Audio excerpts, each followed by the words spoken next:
How can a tiny human child beat a fierce alien hunter in a cosmic race? At the Intergalactic Sports Day, Jake had to compete in a 100-meter dash against Zorg, the terrifying favorite to win. During warm-ups, Zorg's legs moved so fast that the track literally caught fire. The alien fans in the stands even started making rest in peace signs. Looking at the size and muscles of the two racers, it seemed like Jake didn't stand a chance. Everyone expected him to be left in the dust from the very first step. However, as soon as the referee fired the starting signal, Zorg suddenly sprinted in the wrong direction. It turned out that the referee used a red laser pointer instead of a regular starting gun. As it happens, Zorg's species has the exact same instincts as a house cat. The moment Zorg saw that little red, his eyes widened, and he completely forgot about the race. Zorg spent the whole time pouncing on the laser light all over the field, while Jake simply walked to the finish line with his hands in his pockets to claim the gold medal. Have you ever dived underwater to teach math to mermaids? During a school field trip to the aquarium, Amy secretly opened a glass panel of a giant fish tank and dipped her hand into the freezing water. Suddenly, she was sucked into a vast underwater world. Beneath the sea, the world was illuminated by a soft purple light and bustling with mermaids. They weren't singing or combing their hair. Instead, they were frantically preparing for a math exam and complaining about having too much homework. An elderly mermaid queen swam up to Amy and asked if she could help explain how to divide fractions.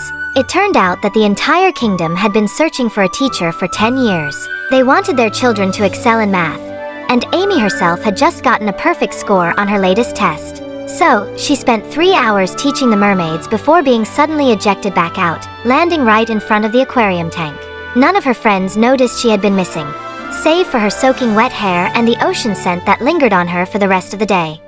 What would you do if you shrank yourself down to the size of an ant? Kai and Leo secretly used their father's shrinking machine to become tiny adventurers, eager to explore the world of insects. They wandered through the backyard until they stumbled upon a mysterious hole.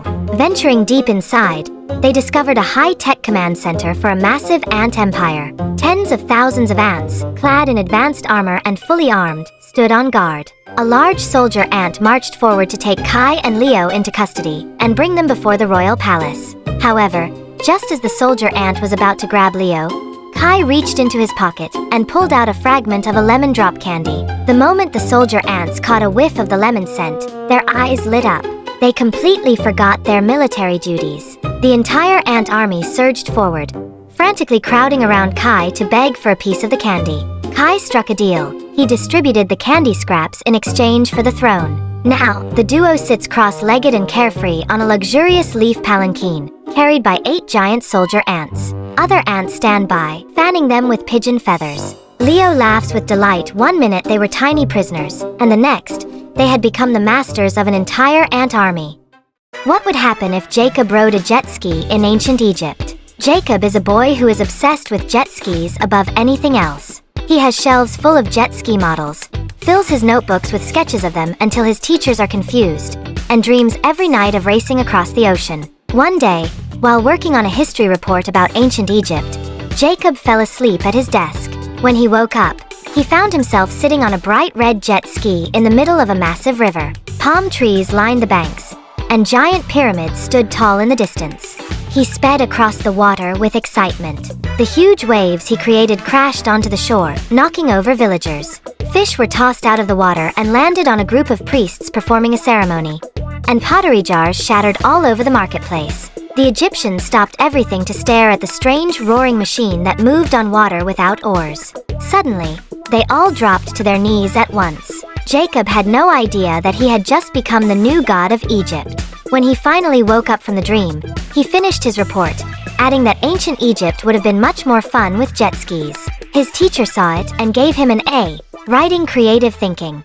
What would you do if you got lost in the woods and suddenly came across a giant human head-shaped cave with its mouth wide open, waiting to devour you? Jane and Lucas got lost wandering into the forbidden forest behind the town, eventually stumbling upon a terrifying urban legend. It was a massive ancient stone cave carved into the shape of a human face. Its mouth was wide open and pitch black, so dark that nothing could be seen inside. Lucas was so terrified that his knees gave out. He had heard rumors that anyone who walked into the mouth of this cave would be swallowed by a mysterious entity, never to return. The two hugged each other tightly and squeezed their eyes shut. But suddenly, a violent gust of wind sucked their bodies right into the darkness. They landed with a thud on a set of cool red seats. The two exchanged a slightly confused look. It turned out that this horrifying human head cave was actually the secret entrance sculpture for a roller coaster ride in an abandoned amusement park. As soon as they hit the seats, classic rock music started blasting. The roller coaster then launched forward, sending Jane and Lucas zooming and looping through the forest at breakneck speeds.